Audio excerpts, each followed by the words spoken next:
Moi qui vous parle, je suis aussi du showbiz, je suis acteur de cinéma, j'ai été élu meilleur acteur africain en 2014 par le GEPACT. Je suis aussi artiste, vous allez voir bientôt mon clip à la télé. Donc nous sommes à fond dans le showbiz. Mais le Seigneur se sert de tout le monde pour que nous puissions parler de sa gloire. Dis Amen. Voilà, Dieu a besoin de toi pour parler de lui. Le problème, c'est pas ce que tu fais. Le problème, c'est pas où tu es. Mais le problème, c'est est-ce que tu as accepté le Seigneur Jésus? Voilà, Dieu ne regarde pas, même si tu es une prostituée, le Seigneur peut servir une prostituée pour annoncer l'évangile. La Bible nous parle de Marie de Magdala. Marie de Magdala, c'était une prostituée, dis Amen.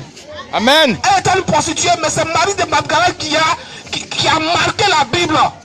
Marie de Magdala a marqué la Bible plus que toutes les autres femmes. Même Marie, la mère de Jésus, n'a pas marqué la Bible comme Marie de Magdala. C'est elle qui a été la première à annoncer la mort et la résurrection de Jésus. C'est Marie de Magdala. C'est Marie de Magdala qui est partie pour la ville de tombeau ouvert. Ça, c'est Marie de Magdala. Donc, c'est une femme qui a été la première à annoncer l'évangile. Si tu es une femme, il faut acclamer le Seigneur. Alléluia. Ce matin, si nous sommes dans votre quartier, c'est pour vous parler de la puissance de Jésus. De ce que Jésus est capable de faire. Ce qu'il a fait pour moi, il peut le faire pour toi. Bien aimé, j'étais un vrai drogué. J'étais un vrai drogué. J'étais un rasta. J'avais les dreads sur ma tête. Mais par la grâce de Dieu, j'ai dû enlever cela. Pas parce que je suis devenu chrétien.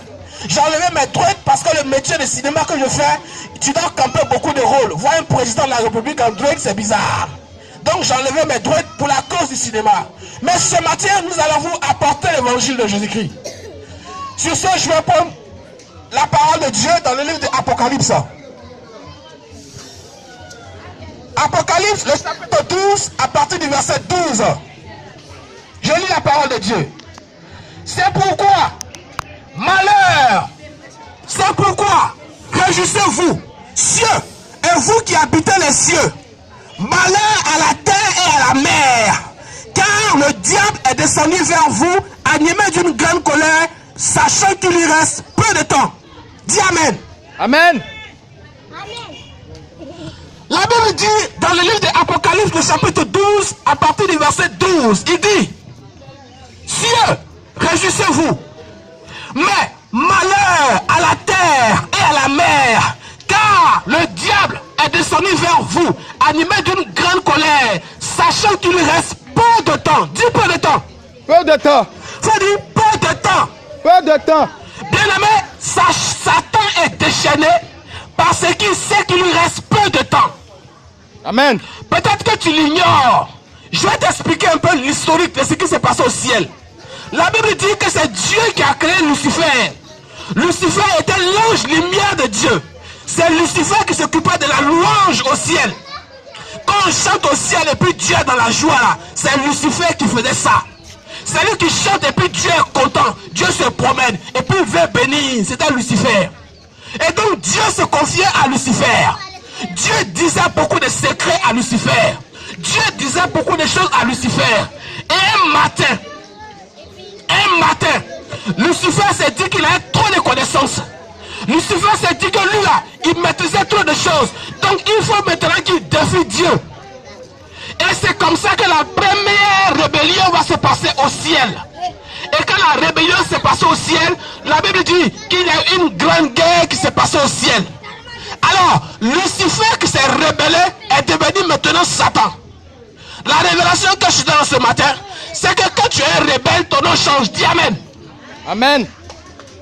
Quand tu es rebelle dans ta maison, c'est-à-dire que tu ne respectes pas tes parents, tu ne respectes pas ton père, ta mère, tu es rebelle. Donc automatiquement ton nom la change, on t'appelle rebelle.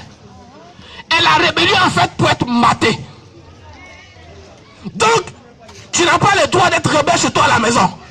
Automatiquement si tu es rebelle, il faut que tu saches que tu travailles pour Satan. Et c'est comme ça que Satan s'est rebellé. Du moins Lucifer s'est rebellé, son nom a changé, il est devenu Satan.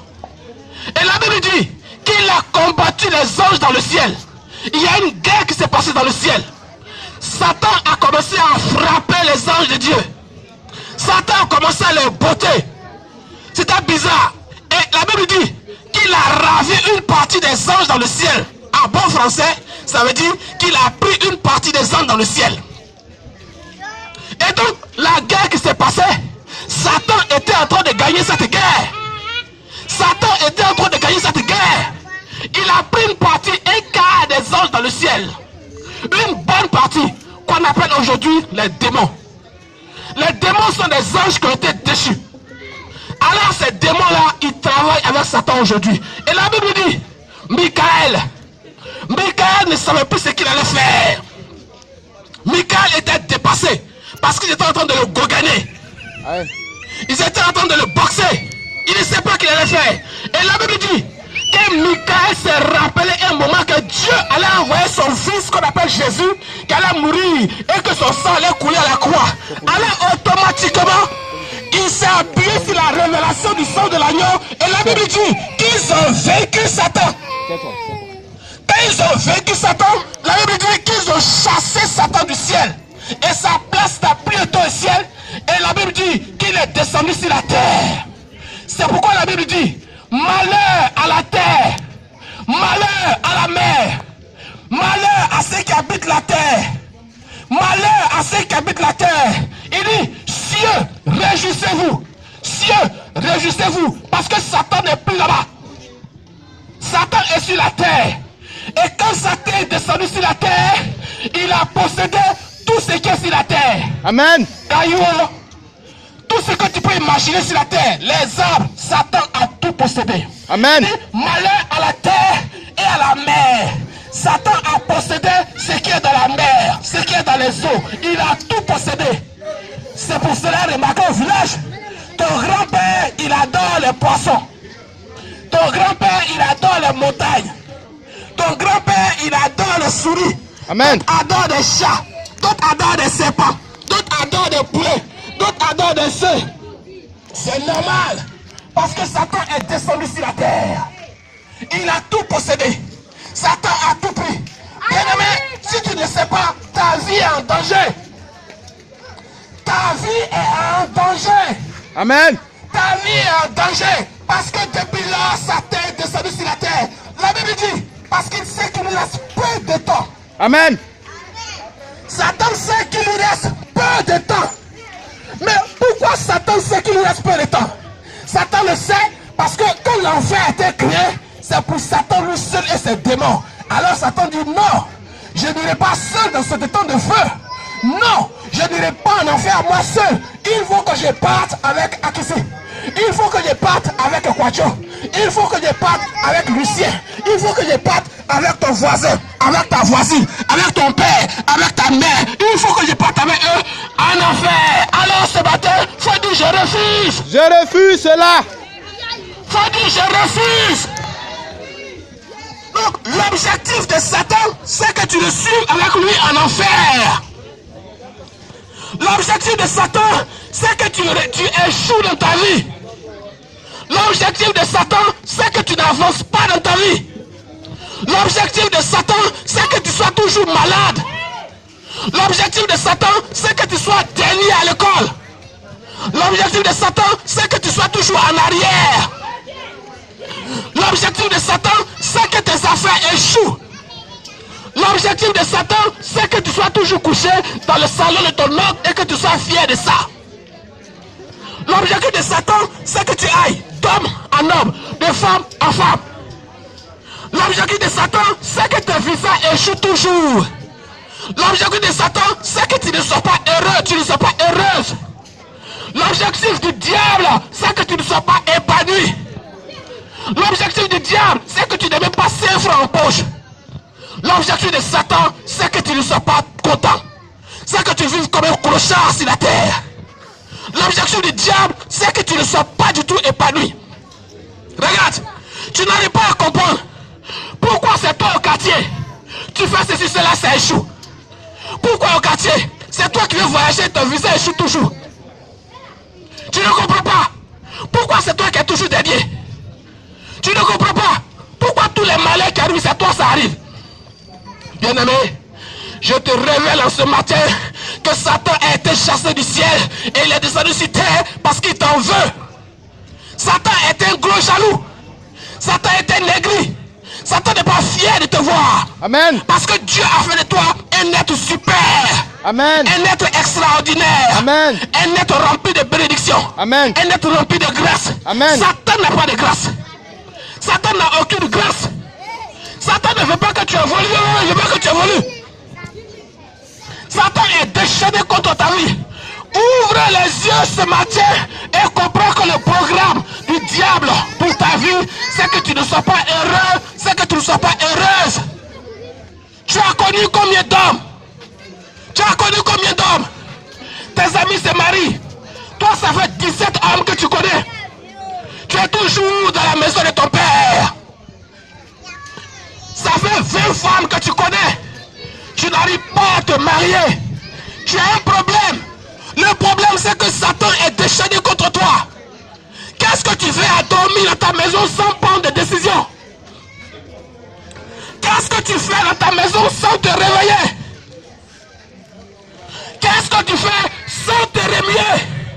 J'étais avec Jésus champion un jour. Jésus m'a dit, quand je suis sorti de prison, j'avais le choix entre la vie et puis de tourner en prison. Jésus m'a dit qu'il a choisi la vie. Et il n'est plus jamais retourné en prison. Amen. Il y a un moment dans la vie d'un homme où tu dois prendre des décisions. Il y a un moment dans la vie d'un homme où tu dois prendre des décisions. Amen. La capacité, la force d'un homme, c'est sa puissance à pouvoir se décider un jour. Un homme responsable, c'est celui qui est capable de décider un jour, de dire moi, à partir d'aujourd'hui, j'arrête ça. Amen. J'arrête ça. Amen. J'arrête ça. Amen. Parce que je dois évoluer. Ça, Dieu nous a donné cette capacité à nous tous. Et toi, qu'est-ce que tu en fais de cela? Tu es content de te voir comme ça? Tu es heureux de te voir dans ta position là? Tu es fier de te voir toujours assise au quartier? Rien n'évolue dans ta vie? Est-ce que tu es fier de voir tes amis évoluer et toi tu n'évolues pas? C'est douloureux pour ton père. C'est douloureux pour ta mère. Ils n'acceptent pas cela. Mais ils peuvent faire quoi? Ils ne peuvent rien faire. La seule personne qui est capable de faire, son nom c'est Jésus.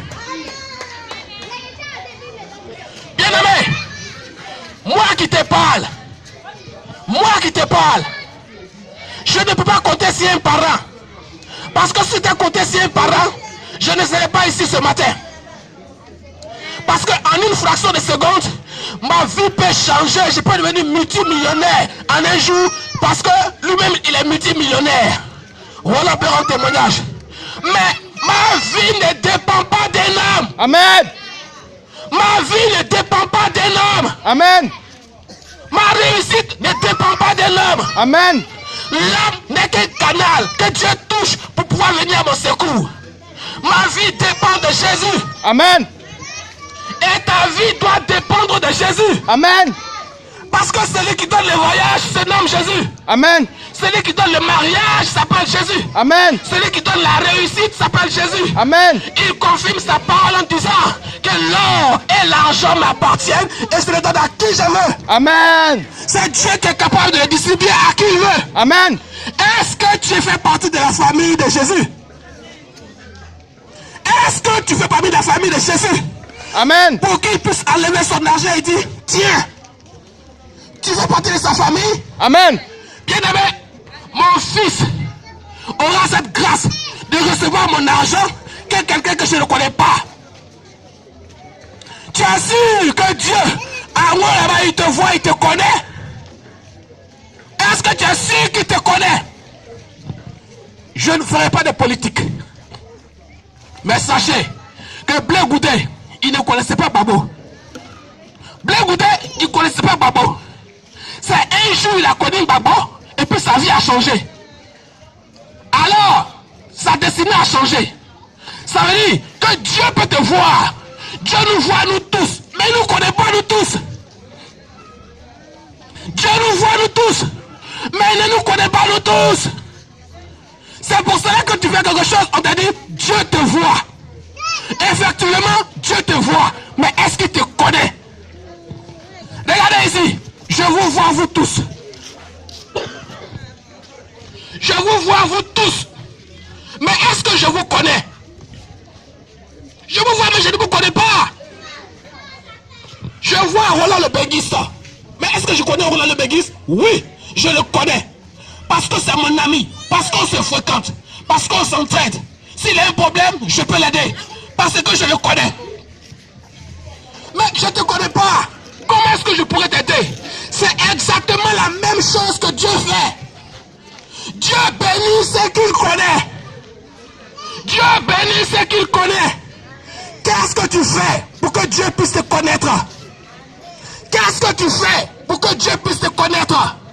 Quels sont les pas que tu poses pour que Dieu te connaisse? Quelles sont les démarches que tu entreprends pour que Dieu te connaisse? Bien-aimé, quand tu vois la petite go au quartier, tu es fond d'elle. Mais si tu restes assis, elle ne va jamais s'intéresser à toi. Tu lui envoies des cadeaux, tu lui envoies des présents, tu l'invites à manger, et puis maintenant elle te connaît, et puis elle dit, bon, j'ai accepté, ou bien non, je refuse. À ce moment-là, elle t'a dit au moins quelque chose. Donc, pour que Dieu te connaisse, tu es obligé de faire des démarches. Tu es obligé d'entreprendre des démarches. Amen. Tu es obligé de te lever pour dire, Dieu, voilà ce que j'ai fait. Bien aimé, ce matin, je suis en train de faire pour moi pour voir qu'on n'est pas Dieu. Ce matin, je prêche l'évangile pour que Dieu me connaisse encore davantage. Amen. Ce matin, j'annonce sa parole pour que davantage ses yeux soient sur moi. Voici ma manière à moi de me faire remarquer par Dieu. Amen. Toi, qu'est-ce que tu fais pour te faire remarquer par Dieu? Toi, qu'est-ce que tu entreprends pour que Dieu se souvienne de toi, qui te remarque? Est-ce que tu ne te fais pas remarquer négativement? Est-ce que tu ne te fais pas remarquer négativement? Bien-aimé, ce matin tu as besoin de comprendre que le diable est déchaîné. Ce matin tu dois comprendre que Satan est déchaîné. Amen. Satan ne veut pas que tu arrives. Satan ne veut pas que tu voyages. C'est pas ton voisin. C'est pas ta voisine. C'est pas le vieux qui est au village. C'est pas la vieille qui est derrière ta maison. Non. Le responsable là, c'est toi. Le responsable, c'est toi. Amen. La Bible dit, si Dieu est avec nous, qui sera contre nous? Personne. Si Dieu est avec toi, qui sera contre toi? Personne. Personne. La seule problématique, le seul problème, c'est que tu saches que tu dois appartenir à la famille de Jésus. Tu dois appartenir à la famille de Jésus. Pour que quand Satan va remuer sa petite queue, Dieu puisse se lever et lui donner un vrai cacato. Regarde, quand tu vas te décider à appartenir à la famille de Dieu, c'est alors que Dieu va te protéger. Amen. Quand tu vas te décider à appartenir à la famille de Dieu, c'est alors que Dieu va donner pour toi. Amen. Quand tu vas te décider à appartenir à la famille de Dieu, c'est alors que Dieu va se rappeler de toi. Amen. Quand tu vas te décider à appartenir à la famille de Dieu, c'est alors que dans le quartier on dira, ah, mais elle a changé, mais il a changé, mais elle est bénie, mais il est béni. C'est simplement parce que tu auras accepté d'appartenir à la famille de Jésus. Amen. Ne reste pas dans ta maison. Regarde, Dieu a dit à Abraham un matin, sors de ta famille, sors de ta maison. Il y a un moment où quelqu'un doit prendre une décision pour dire, je suis fatigué de ma situation, il faut que je sorte maintenant. Tu as 30 ans, tu es dans la maison de ton père, refuse ça. Tu as 40 ans, tu es dans le salon de ton père, dis, je refuse ça. C'est pas normal, il y a un problème, il y a un problème. Tu es attaché, Arrête ça, maman. ils t'ont attaché. Tes yeux ne s'ouvrent pas pour que tu comprennes. Arrête ça. Arrête. Regarde, il faut que tu te décides dans ce matin.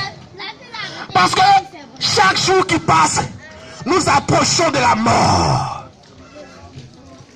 Quand tu fais ton anniversaire, on te dit joyeux anniversaire. Ils sont en train de te dire, hé mon frère, la mort arrive. Parce que plus on vieillit, plus on approche de la mort. Plus on vieillit, plus on approche de la mort. On n'approche pas de la vie quand on vieillit. Quand on vieillit, on approche de la mort. Donc, au fur et à mesure qu'on évolue, au fur et à mesure qu'on prend de l'âge, ça veut dire que la mort est assise et puis elle rit. Elle rit. Elle dit, voilà, il arrive, il arrive.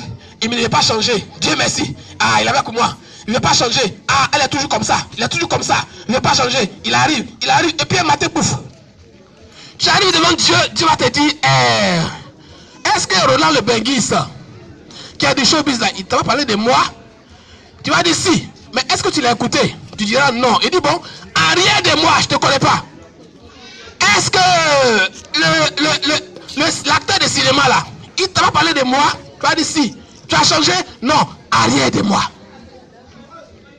Bien aimé, lui et moi, nous sommes un piège pour vous.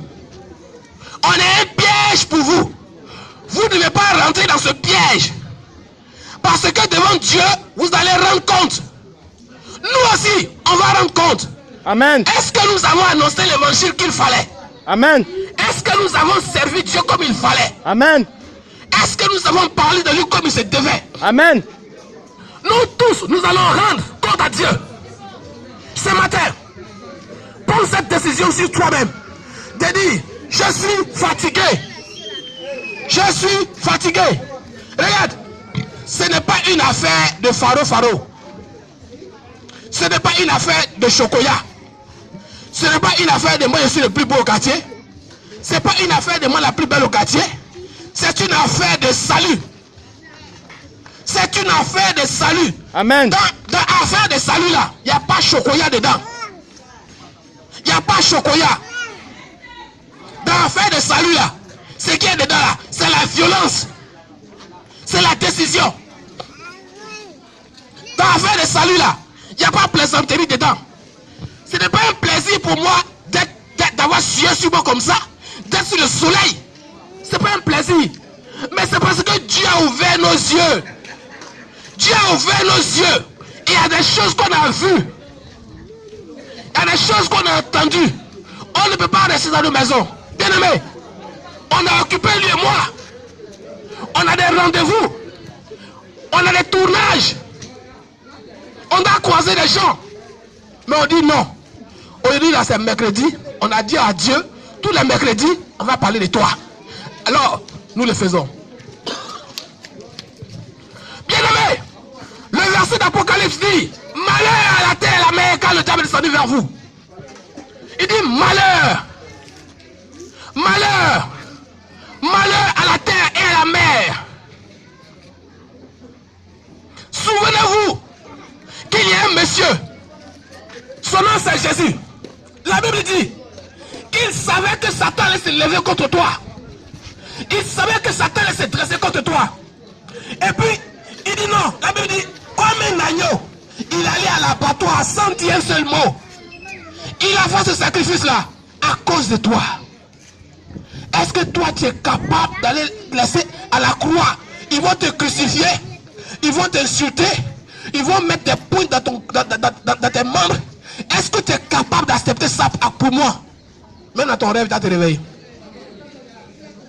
En plein rêve, s'ils sont en train de te crucifier à cause de moi, tu vas te réveiller. Mais Jésus a accepté ça. Il n'a pas regardé ta personne. Il n'a pas regardé, non, lui là c'est un drogué. Il n'a pas regardé, lui là, non, c'est un voleur. Non, ça là c'est une bâclée. Il n'a pas regardé ça. Il a décidé de mourir à la croix parce qu'il nous aime, nous tous. Il nous aime, nous tous. Et c'est pour cela qu'il a décidé de se faire crucifier. Il a décidé de mourir à la croix parce qu'il nous aime. Bien-aimé, si tu ne comprends pas et que tu penses que tu dois faire ce que tu veux, tu es à nouveau en train de crucifier encore le Seigneur. Si tu ne le comprends pas et que tu ne décides pas de changer, de venir dans la famille de Dieu, alors tu es en train de crucifier encore le Seigneur. Et le Seigneur est en train de se dire, regardez-moi celui-là. Il n'est même pas conscient de l'acte que j'ai fait à la croix. Il n'est même pas conscient que je suis venu m'humilier à cause de lui. Il n'est même pas conscient que mon sang a coulé sur la croix à cause de lui. Et c'est toi qui te plains au quartier, je suis galère, je suis moisi, je suis ceci, cela. La Bible dit qu'il a tout payé à la croix. Il a tout payé à la croix, oh, il a tout payé. Il n'a pas payé une partie et puis il a laissé une autre. Non. Il a payé entièrement. Il a payé complètement. Il a tout payé. Qu'est-ce que tu peux imaginer qu'il n'a pas encore payé? Je te dis non, il a tout payé. Tu cherches quoi? Tu veux quoi? Qu'est-ce que tu attends? Quel est le miracle que tu attends? Il a tout payé à la croix. Qu'est-ce que tu désires avoir? Il a tout payé à la croix. La seule chose qu'il n'a pas encore payé n'existe pas. Il a tout payé. Tes milliards. Il a payé tes milliards. Ta guérison. Il a payé ta guérison à la croix. Regarde. Il y a un monsieur qu'on appelle Bartimée. La Bible dit que son père s'appelle Timée. Il était aveugle. Et puis, il a vu Jésus passer. Il partait dans le temple à Jérusalem. Et puis, il y a les démons qui sont venus de Bartimée pour dire, laisse tomber, laisse passer ce monsieur-là, tu ne peux pas être guéri. Il voulait se lever, puis s'est assis. Jésus est parti. Et puis, Dieu, comme il donne toujours une seconde chance, la Bible dit qu'il était de retour. Il était de retour. Bartimée était assis. Il dit, je ne vais pas laisser ce monsieur-là passer. Il a crié, Jésus, Jésus, fils de David, aie pitié de moi. La Bible dit qu'instantanément Jésus s'est arrêté. Il dit, mais qui est celui-là qui connaît mon nom, fils de David? Qui est celui-là qui a la révélation que je suis de la lignée de David? Qui est celui-là même avant que je l'annonce que je suis, qui me connaisse déjà? La Bible dit, c'est nom Bartimée. Jésus lui a dit, qu'est-ce que tu veux? Il dit, je veux voir. Il dit, tu veux voir? Mais vois. Automatiquement, Bartimée a vu. Pourquoi? Parce qu'il a décidé que c'est Jésus qui peut faire quelque chose pour lui. Il savait que Jésus pouvait faire quelque chose pour lui. Est-ce que tu sais que Jésus peut tout faire pour toi? Est-ce que tu sais qu'il peut tout faire pour toi? La Bible dit que cette femme-là avait une perte de sang